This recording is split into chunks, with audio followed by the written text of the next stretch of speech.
Olá, amigos. Eu sou Marcelo Fernandes Corrêa, jornalista da Federação dos Trabalhadores Metalúrgicos de Santa Catarina e da Confederação Nacional dos Metalúrgicos em Brasília. O meu trabalho nestas duas entidades, além daquele que você já pode imaginar, que é a redação e edição dos boletins e jornais, é também a participação na realização e montagem dos cursos de formação sindical para dirigentes e trabalhadores de base, visando um maior esclarecimento e informações acerca deste assunto que é da minha área, a comunicação sindical ou, mais sofisticadamente, o marketing sindical. Vamos então falar um pouco sobre este tema, dividindo ele em algumas etapas. Com certeza, em algum lugar você já deve ter visto algumas destas ilustrações e desenhos. Este é um livro do cartunista Laerte Coutinho, que hoje tem uma coluna de quadrinhos em diversos jornais diários pelo Brasil, como a Folha de São Paulo, por exemplo. O Laerte editou este livro para que entidades sindicais em geral pudessem produzir seus boletins e jornais de forma mais bonita, mais atraente para os seus leitores. Mas quem são os leitores destes boletins? Para quem são dirigidos estes boletins e jornais?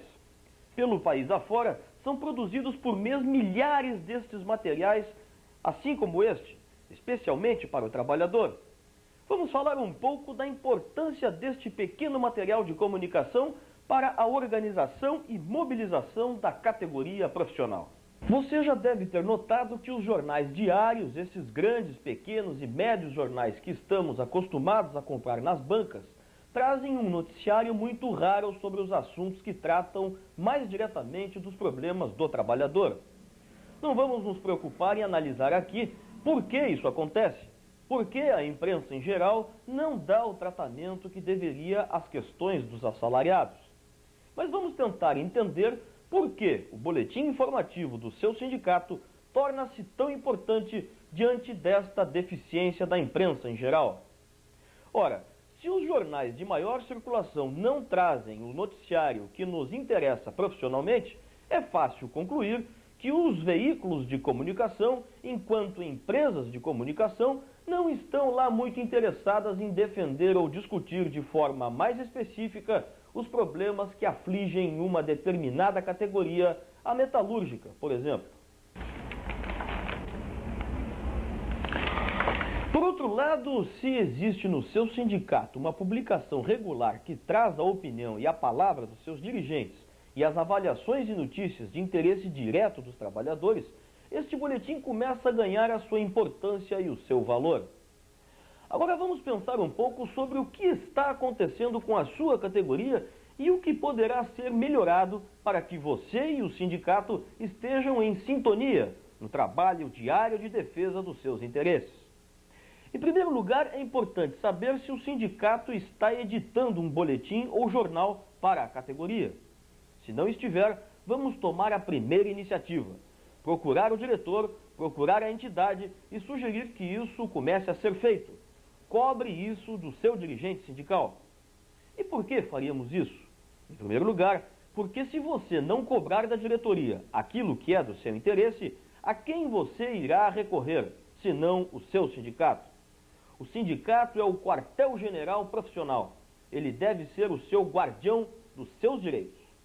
Para que isso aconteça, é preciso que haja uma cobrança solidária e de parte a parte. Você cobrando o trabalho da diretoria e a diretoria cobrando participação sua dentro da entidade. Mas voltamos ao boletim. Você deve cobrar a confecção de um boletim informativo do sindicato, porque ele é uma forma da diretoria prestar contas das suas ações e se posicionar diante dos fatos concretos. Com isso, haverá uma interação de ideias e ações. Você irá comparar aquilo que você pensa com aquilo que está escrito no boletim. Daí nasce o debate, a afinidade, a identidade de pensamentos e a unidade de forças frente aos problemas. Se você estiver acompanhando pelos boletins o que a sua diretoria está fazendo e o que pensa, com certeza você ficará mais à vontade em trocar ideias com esses colegas e com o próprio sindicato.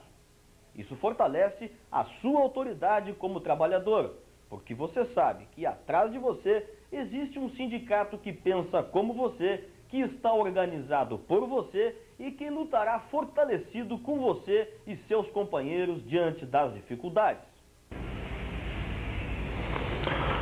O boletim atua nesse sentido como uma demonstração da mobilização da categoria e uma ferramenta através da qual você irá buscar unidade de opinião e forças em busca de um objetivo comum, que são os seus direitos.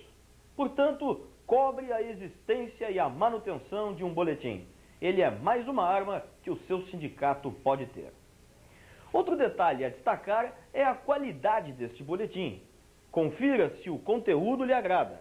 Confira se o que está escrito é aquilo que você esperava ter num boletim de sindicato. Repare se você entende bem os assuntos explicados. Cobre a boa qualidade de informação do seu dirigente. Para isso, você poderá até fazer sugestões e enviar contribuições para serem publicadas. A sua participação também poderá ser importante nesse aspecto. Uma outra faceta interessante do boletim do sindicato é que ele poderá ser um veículo de divulgação e propaganda da entidade para o público externo, ou seja, para a comunidade em geral, para a imprensa, para o patrão até, que ao perceber que aquele sindicato tem um informativo bem feito, com ideias importantes e opiniões fortes e bem formadas, este patrão já terá outros olhos com relação à categoria. Para uma negociação, por exemplo, qualquer tipo de negociação, este patrão terá outros olhos. Ele já deve saber que aquele sindicato é organizado, que está mobilizado, que trabalha junto com a sua categoria e que poderá dar duras respostas diante de enfrentamentos difíceis. Percebeu, então, como é importante a existência de um simples boletim informativo? Pode ser o mais simples possível, mas deve existir. Uma outra etapa do nosso trabalho de comunicação sindical é a manutenção dos conhecimentos e informações gerais que você, como trabalhador ou dirigente sindical, devem ter sobre os fatos que estão acontecendo ao seu redor, na comunidade local, no estado e pelo país. O trabalhador, você está cansado de saber, é invariavelmente discriminado nos diversos setores de decisão, nas relações capital e trabalho, na distribuição de renda, nas condições sociais e culturais. Há um certo sentimento preconceituoso, principalmente da parte do empresariado, que o trabalhador é um indivíduo desinformado, sem cultura, que só serve para a mão de obra. Nada pior do que isso, não é mesmo? Pois bem, vamos então ao contra-ataque. Vamos buscar instrumentos e ferramentas para desmistificar esta bobagem que muitas vezes complica a nossa vida diante de uma negociação, por exemplo, com o patrão.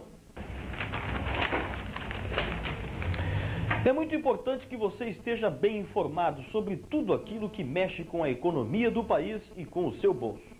O acompanhamento destes assuntos você obtém com uma boa leitura, ou até rápida, dos jornais diários, ou pelo menos um jornal de circulação diária. Não fique só na leitura de matérias de esporte e de polícia.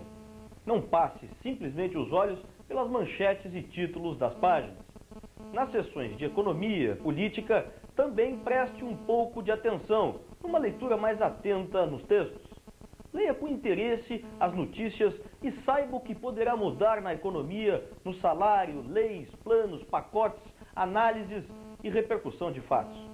Se você fizer isso com frequência, fique certo que os seus conhecimentos gerais adquiridos poderão ser valiosos no entendimento mais preciso da realidade, nos ajudando a lutar e buscar com maior determinação os nossos direitos. Se formos um pouco mais adiante nesse terreno, vamos perceber que poderia ser muito interessante que o sindicato pudesse promover e realizar, de tempos em tempos, alguns seminários, encontros ou simples reuniões entre técnicos especializados em matérias como economia, direito, com a categoria. Esses eventos, além de contribuir para um esclarecimento geral sobre determinados temas, será um veículo para um entrosamento da categoria e da diretoria do sindicato que caminharão juntas neste processo. Nestes encontros e reuniões, tente envolver também outros setores da comunidade, como associações, prefeituras, igreja, câmara, juízes e autoridades em geral. Essas pessoas e entidades se sentirão também participantes da sua luta, dos seus interesses, e, por consequência, poderão prestar ajuda, solidariedade e colaboração em futuras lutas que virão, onde o sindicato esteja à frente. Você começa a perceber então que a sua busca de informações e conhecimentos gerais poderão acontecer de forma comunitária, de forma que este envolvimento de inter-relações começa a favorecer os movimentos de sua entidade e, portanto, facilitar a sua vida profissional na medida em que os interesses e lutas passam a ser acompanhados e até ajudados, não só pela categoria profissional, mas por toda a comunidade em geral. O final desta história é que o sindicato, se souber coordenar este processo e a categoria souber cobrar de forma devida dos seus dirigentes, terá a oportunidade de se inserir como uma parcela importante na vida daquela comunidade, porque ela, de certa forma, se mobiliza e se movimenta do mesmo compasso do sindicato e vice-versa. Isso torna o trabalho sindical muito mais fácil e ágil, sem muito esforço concentrado nos momentos de maior tensão e importância para o trabalho e as lutas do sindicato. Foi isso, amigos. Conversamos sobre dois aspectos daquilo que chamamos comunicação sindical ou marketing sindical. Espero que esta pequena conversa tenha ajudado um pouco e enriquecido ainda mais os seus conhecimentos. Até a próxima!